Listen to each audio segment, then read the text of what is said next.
আসসালামু আলাইকুম। আজকের সন্ধ্যায় এই মুহূর্তে লন্ডনের অত্যন্ত জনপ্রিয় টিভি চ্যানেল আয়ন টিভির পর্দার সম্মুখে আপনারা যারা ঘরে বসে ও অনলাইনে আমাদের স্বাস্থ্য বিষয়ক অনুষ্ঠান দেখছেন, আয়রন টিভির পক্ষ থেকে আমি ইমরান হোসেন চৌধুরী আপনাদের সবাইকে জানাচ্ছি সালাম, শুভেচ্ছা। আজকে এই স্বাস্থ্য বিষয়ক অনুষ্ঠানে আমাদের প্রধান অতিথি জনাব গিয়াসউদ্দিন আহমেদ, আমাদের কমিউনিটির অত্যন্ত পরিচিত লোক, উনি হোমিওপ্যাথি কনসালটেন্ট। তিনি আমাদেরকে স্বাস্থ্য বিষয়ক ব্যাপারে পরামর্শ দিবেন, আর আমরা হয়তো কিছু উপকৃত হব। আপনারা যদি উপকৃত হন আর আপনারা যদি অনুষ্ঠান দেখেন আপনার জনাব গিয়াসউদ্দিন আহমেদ অনুষ্ঠানে, তাহলে তাকে ফোন করতে পারেন এই টিভি চ্যানেলে। আর উনি আমার পাশে আছেন, ওনাকে বলবো দুই কথা বলার জন্য। আসসালামু আলাইকুম। ওয়ালাইকুম সালাম।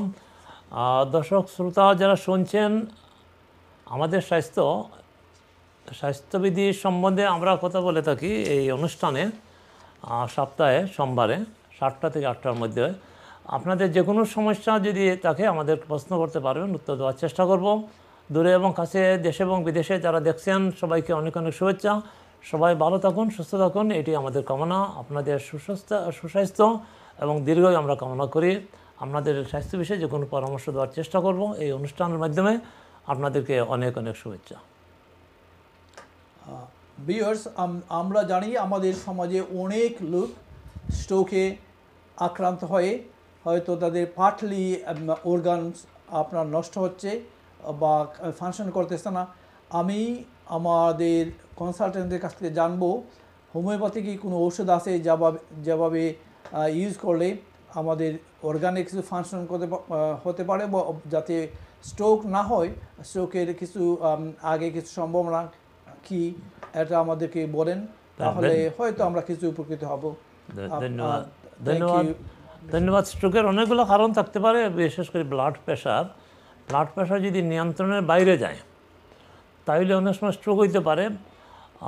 স্ট্রোক সম্বন্ধে আমাদের মানুষের ধারণা খুব কম। আসলে আমরা যদি চর্বি বেশি হয়, ফ্যাট যদি বেশি হয় শরীরে, লবণাক্ত খাবার, চর্বিযুক্ত খাবার আমরা বেশি খাই, পানি আবার কম খাই, পরিমিত পানি খাই না, আমরা পান করি না, যে কারণে অনেক সময় বিভিন্ন কারণে ব্লক হইতে পারে। ব্রেনের যে কোনো আর্টারি ভেন ব্লক হইতে পারে এবং রক্তক্ষরণ হইতে পারে, রক্ত পেটে বাড়িতে পারে, রক্ত জমাট হতে পারে, ব্রেন ড্যামেজ হয়ে যেতে পারে। তো এই জন্য হোমিওপ্যাথিতে কিছু ওষুধ আছে অবশ্যই, যেগুলো তাৎক্ষণিক রক্তক্ষরণটা বন্ধ করবে, রক্ত যে বের হচ্ছে এটাকে বন্ধ করতে পারবে। অথবা রক্তকে শুকানো যাবে, তাড়াতাড়ি ক্লিন করা যাবে। যেমন কিছু ওষুধ আছে, যেমন আর্নিকা। তাৎক্ষণিক যদি আর্নিকা প্রয়োগ করা হয় হোমিওপ্যাথিতে, তাইলে স্ট্রোকের অনেক উপকার হবে। তারপরে ক্যালকেরিয়া, ফ্লোরিকাম, ফসফরাস, যেগুলো রক্ত বন্ধ করে দেয়, রক্তক্ষরণটা বন্ধ করে দেবে। তারপরে যদি জটিল হয় সেখানে তো সার্জিক্যাল ট্রিটমেন্ট হইতে পারে, হসপিটালে যেতে হবে।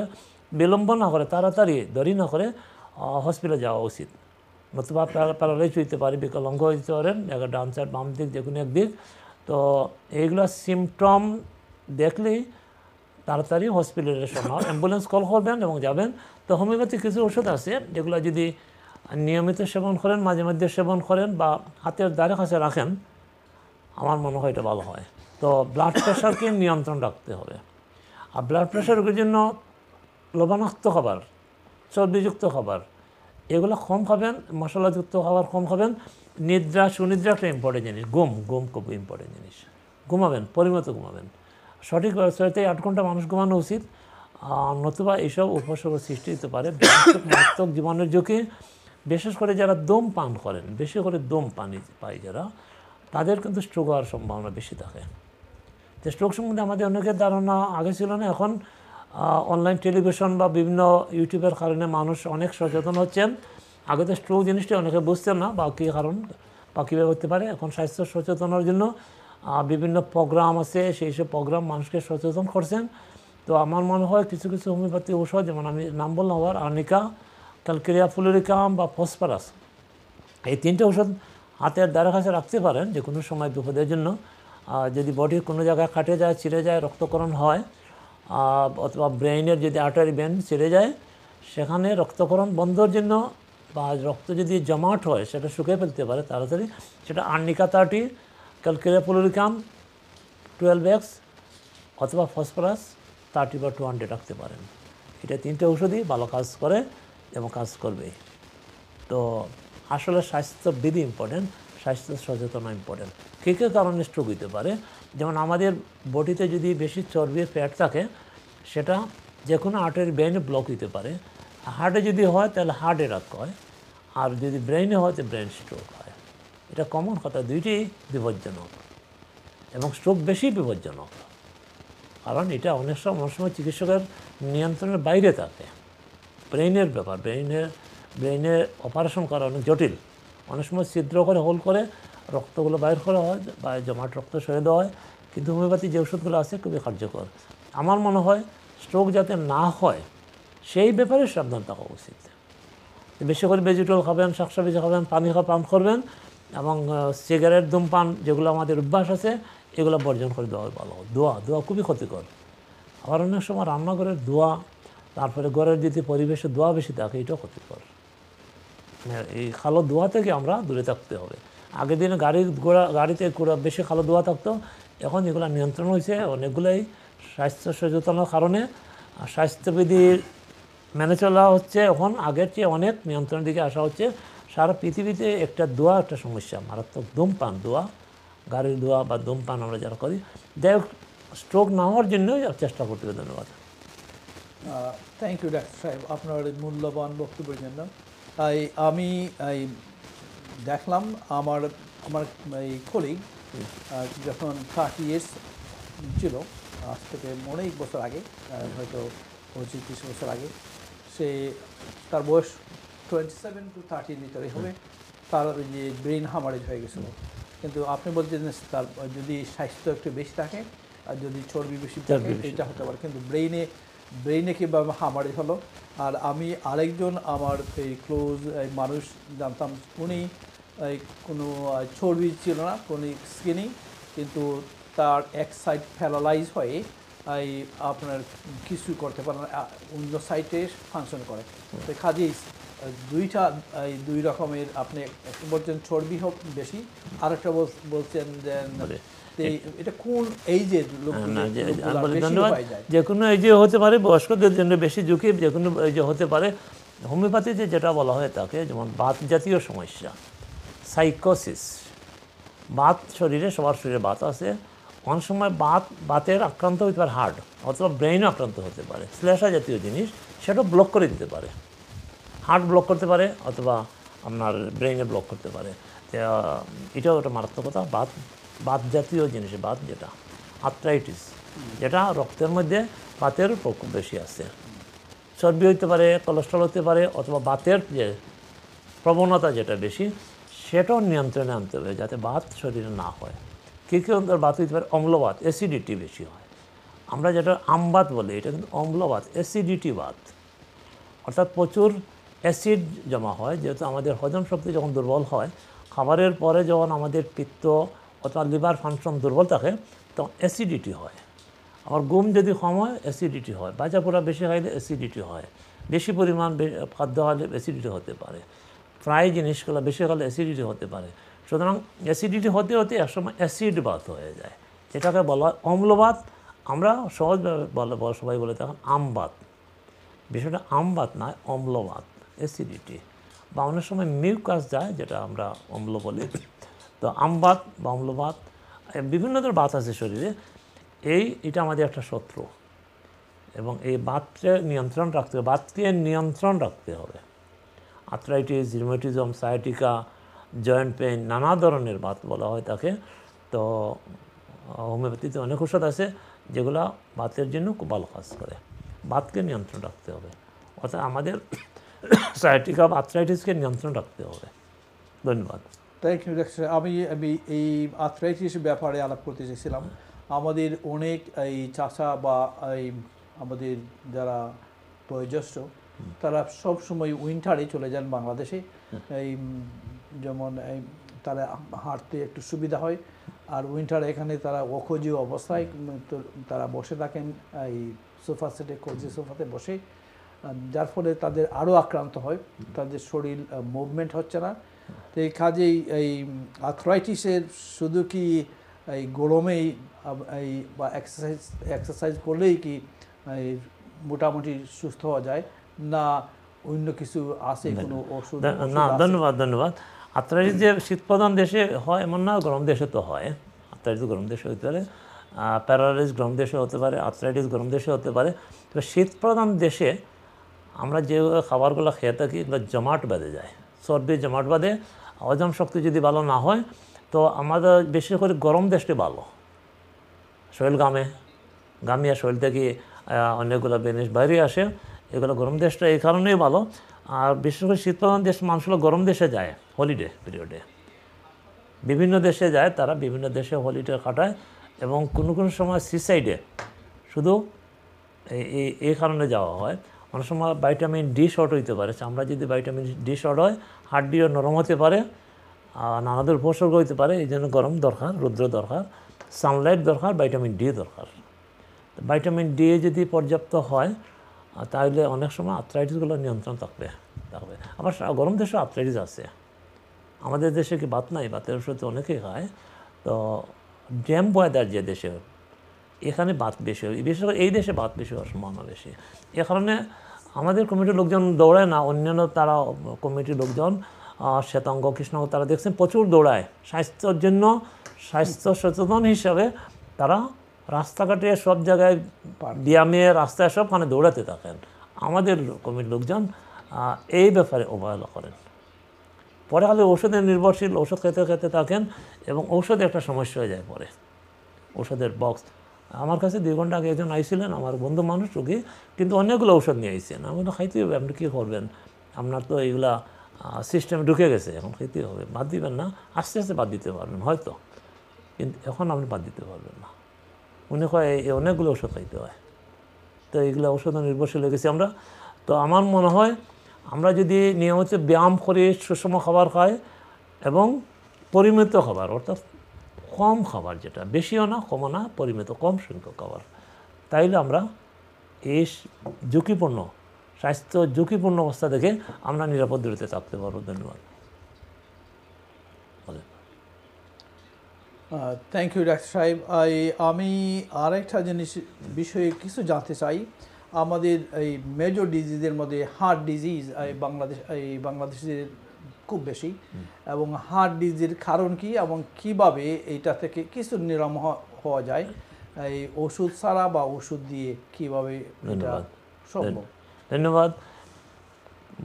2002 সালে খুব সম্ভব রয়্যাল লন্ডন হার্চিবাল যে রয়্যাল হসপিটালে একটা রিসার্চ করছেন তারা 3 বছর ব্যাপী, যে এশিয়ান বাংলাদেশিদের মধ্যে হার্ট প্রবণতা বা হার্টের ঝুঁকি কেন বেশি, হার্ট প্রবণতা, ডায়াবেটিস এবং হার্ট অ্যাটাকের ঝুঁকি বেশি কেন। 3 বছর পরে তারা গবেষণালব্ধ জ্ঞান যারা যেটা পাইছেন, একসময় আমাদের বাংলাদেশে প্রচুর পরিমাণ মানুষ প্রোটিন খেতেন, কিন্তু এর পর এক সময় প্রোটিনের স্বল্পতা আসলো, মাছ মাংস ডিম মাছ পেল না, খুব কমে গেল।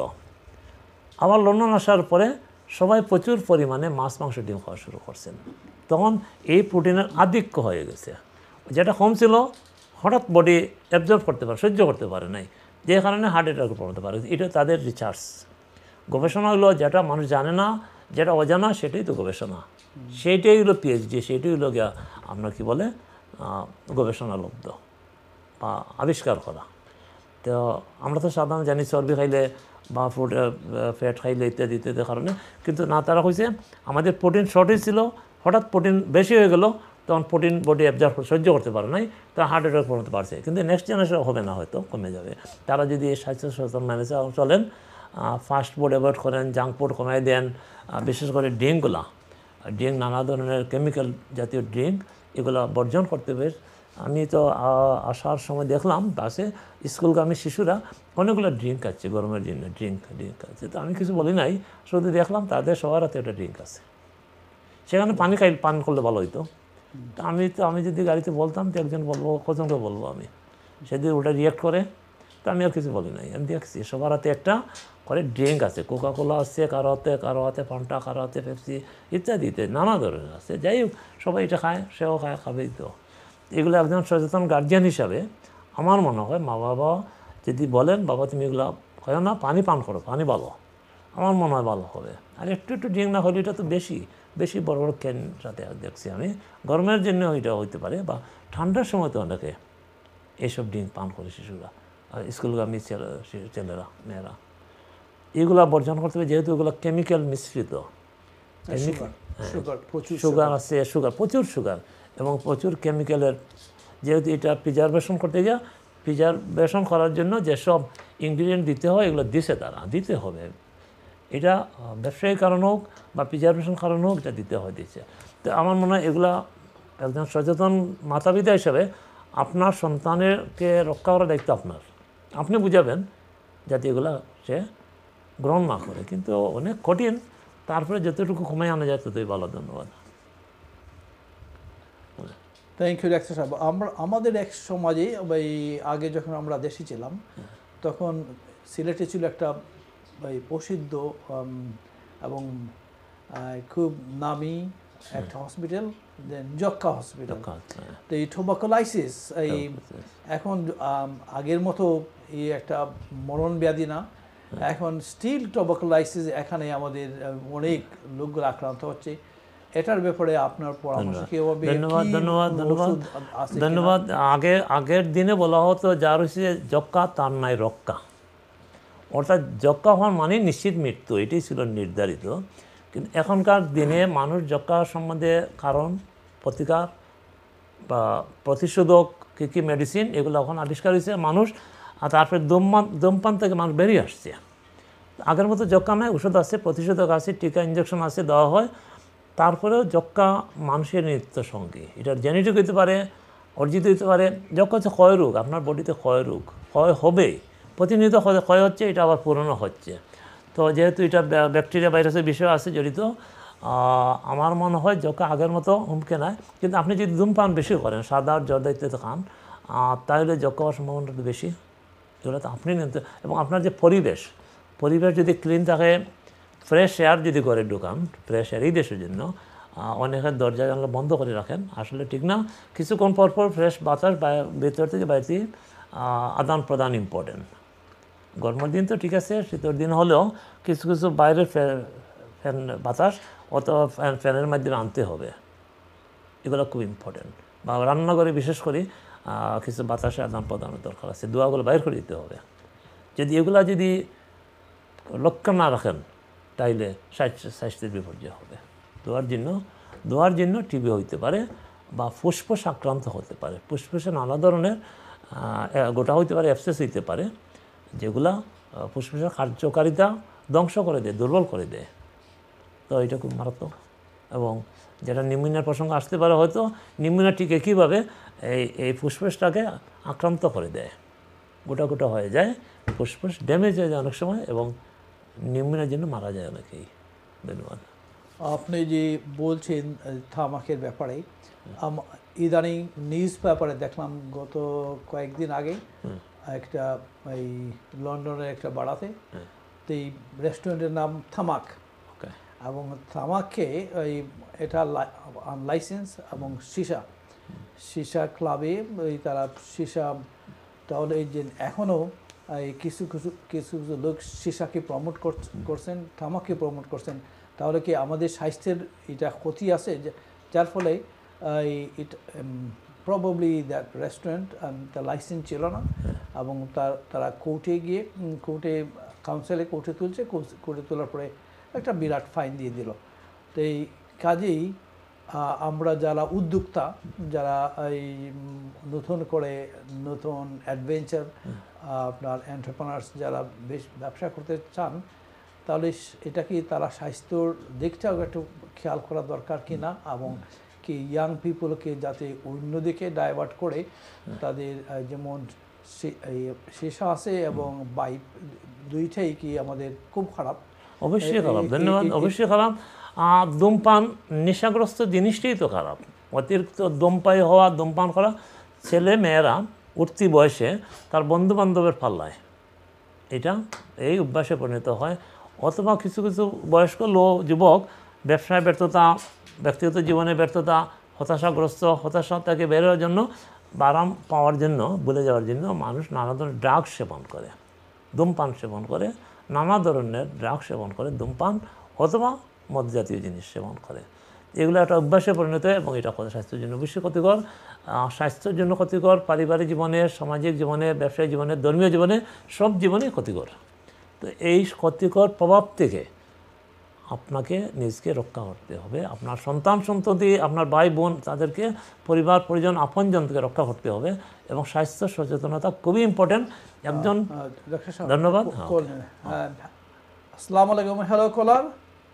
হ্যালো, আসসালামু আলাইকুম স্যার। আমি ধূমপান বিরোধী একজন মানুষ, কিন্তু আমি বলতাম চাই আমাদের পান সুপারির কথা। এই জন্য বাংলাদেশ থেকে স্টুডেন্ট আইসন, এরা সালাম দিলেও তারা মুখ ফান থাকে, এরা কয় এরার মুখ স্টেপলার লাগানিও। না ঠিক আছে, আপনি এটা স্টেপ লাগানো, কারণ আপনি যদি পারেন বুঝান, আমরা কাউকে বুঝাই নিয়ে আসাই সবচেয়ে আমাদের উত্তম। Thank you. এই ব্যাপারে বলি, আমরা এই সিভিল সোসাইটিতে আছি, সিভিল। যাই হোক, আমাদের দেশে বিশেষ করে ভারতীয় উপমহাদেশে পান সুপারি আসলে এটা আত্মীয়তার জন্য, আসলে খাওয়া দাওয়ার পরে পান সুপারি খুব একটা গুরুত্বপূর্ণ জিনিস ছিল বাংলাদেশে এবং ইন্ডিয়ার বিভিন্ন অঞ্চলেও।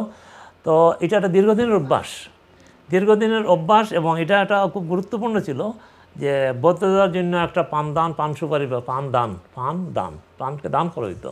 তো এটা একটা গুরুত্বপূর্ণ ছিল। তো বিশেষ করে সাদা জর্দা এগুলো খুব, এবং এই যে কী বলে চুন বা আরও কিছু জর্দা জাতীয় জিনিস, আর কী বলতে হইতো, আর যাই হোক, এগুলো খাওয়া হইতো। এটা ক্ষতিকর ছিল, এখনও ক্ষতিকর, ভবিষ্যতের জন্য ক্ষতিকর। এগুলো অ্যাভয়েড করা উচিত। এটা বুঝাবেন, আপনি যেভাবে কইছেন যে এগুলো বলা যাবে না, বলবেন এগুলা তোমাদের বর্জন করা ভালো, পয়সাও বাঁচবে, মুখের মজা কমে যায়, স্বাদ কমে যায়। বেশি বেশি করে যারা পান সুপারি খায় জর্দা সাদা, এগুলা জর্দা সাদার কারণে ক্যান্সার হইতে পারে, অ্যাডিক্টেড হইবে, ক্যান্সার হবে। অনেক লোক আছে জর্দা সাদা না পাইলে তারা পাগল হয়ে যায়, জর্দা খুঁজে বাইর করতে হবে সাদা। বাংলাদেশে এবং এদেশে সব দেশে দেখছি বাবা জর্দা খাইতে হবে। এবং বাবা জর্দার মধ্যে কেমিক্যাল আছে, এগুলো তো কেমিক্যাল ফরমেশন, এগুলো খুবই ক্ষতিকর। তো ওইগুলো অভ্যাস হয়ে যায় এবং অভ্যাস হওয়ার পরে এগুলো ত্যাগ করতে পারে না অনেকে। তো এগুলো ধীরে ধীরে আপনার যদি উইল পাওয়ার বেশি থাকে, মনের বল, আপনি বর্জন করতে পারবেন, বাদ দিতে পারবেন। মানুষ পারে, সব কিছু পারে। এটা বুঝাবেন, আপনি যেভাবে বলছেন রাগ না করে বলবেন, বাবা ভাতিজা তুমি এই জিনিসটা না খাইলে বলো, তোমার পয়সা বাঁচবে, স্বাস্থ্য বাঁচবে এবং দেখতেও সুন্দর লাগে না। দাঁতগুলো অনেক সব বিশ্রী হয়ে যায়, অসুন্দর হয়ে যায় এবং চুনের কারণে, জর্দার কারণে নানা ধরনের সমস্যা সৃষ্টি হইতে পারে। অনেকেই তো ক্যান্সার হয়েছে। অনেকে বলে দেখেন, অনেকে সাদা জর্দা খাইল না, তাদের ক্যান্সার হয়, সেটা অন্য রিজনে হয়, কিন্তু সাদা জর্দার কারণেও ক্যান্সার হয়। আবার অনেকের হয় না, এটা সত্য। এটা দুইটা জিনিস বোঝার চেষ্টার জন্য আমি বলছি। আবার একজন সারা জীবন সাদা জর্দা খাইলো, তার ক্যান্সার হলো না, অর্থাৎ সে সাদা জর্দাকে হজম করতে পারছে। আবার যখন সাদা জর্দা তাকে খেয়ে ফেলবে, তখন এটা ক্যান্সারে হবে। আমি বুঝতে পারছি কি না? যখন সাদা জর্দার পাওয়ার বেশি হবে, যে সে মানুষকে খেয়ে ফেলবে, সেটাই হলো ক্যান্সার। আবার মানুষ যদি সাদা জর্দাকে হজম করে ফেলে, তাহলে ক্যান্সার হবে না। এইটাই বুঝতে হবে, কে কাকে পরাজিত করছে, কে কাকে আক্রমণ করে, সে কে বিজয়ী হয়েছে। এইটি হলো। অনেকে সারা জীবন রেডিয়েশন আক্রান্ত হচ্ছে, বিশেষ করে এক্সরেগুলো নিষেধ, বেশি এক্সরে করা ঠিক না, এই কারণে বলা হয়। এবং বলা হয় যে এক্সরে কম পরিমাণে হওয়া ভালো, কম বছরে একবার দুইবার বা না হইলে ভালো, কয়েক বছর পর একবার। তো বেশি বেশি যদি এক্সরে হয় রেডিয়েশনে, ওইটা আবার এই কথাটা এইভাবে হয় যে রেডিয়েশন যদি খেয়ে ফেলে আপনাকে, তাহলে আপনার ক্যান্সার হবে। আর আপনার শরীরে যদি রেডিয়েশন খেয়ে ফেলে, তাহলে আপনি রেডিয়েশন থেকে মুক্ত আছেন। এইটি হলো ইম্পর্টেন্ট। আপনি বারবার খাবার গরম করে খাচ্ছেন, সেখানে যদি রেডিয়েশন বেশি ঢুকে যায়, আপনি বিপজ্জনক অবস্থায় আসবেন। আবার আপনি যদি রেডিয়েশন অ্যাবজর্ব করতে পারেন আপনার সারা বডি, তাইলে এটা আপনি নিরাপদ ততক্ষণ আছেন। ধন্যবাদ। Thank you, viewers. So we are going for a very short break and we'll come after the break. And please watching our program. Assalamu alaikum.